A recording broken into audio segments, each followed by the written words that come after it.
Et oui, après toutes ces années d'attente, toutes ces années que les passionnés de Camaro se disaient « Mais quand? Mais quand? » Et oui, elle est finalement là. Après toutes ces années d'absence aussi du marché, que la Mustang était toute seule, voici que la rivalité Camaro-Mustang et aussi Challenger maintenant qui revient dans le marché. Donc cette nouvelle rivalité va ressortir plusieurs événements du passé. Il y a tellement eu de confrontations qu'on a vues.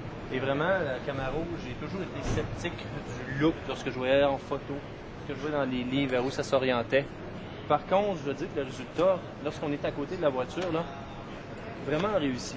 On peut toujours remettre en question encore de nos jours l'économie actuelle, le gros moteur dans une voiture comme ça et tout ça, mais ça reste que quand même l'extérieur c'est réussi à mon avis. Au niveau de l'intérieur, eh bien c'est quand même vraiment un retour dans le passé, c'est-à-dire qu'on se sent assis loin, on voit que c'est gros avec un tableau de bord plat comme c'était autrefois. Ça, c'est bien les petites touches ici, des indicateurs au centre. Donc, il y a tous des éléments du passé qu'on a remis dans la voiture. Il faut vraiment être amateur de ce genre de véhicule-là, d'après moi, pour apprécier. Reste que le résultat est là. On va voir si les ventes vont être au rendez-vous et si le plaisir de conduite va être au rendez-vous aussi. Mais si on se fout aux anciennes Camaro, aux Z28, qui étaient les muscle cars si présent dans le passé, eh bien, souhaitons que ce soit la même chose avec celle-ci, mais oui, en gros, c'est vraiment l'essence de la Camaro, je pense, que je ressens à l'instant.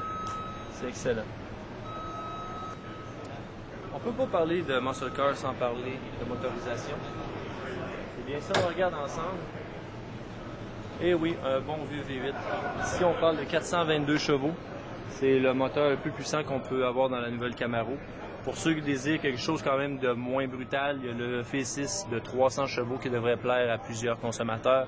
Pour ceux qui veulent vraiment du couple, de la puissance et la possibilité de faire des petites traces noires à longueur de la rue, c'est le choix.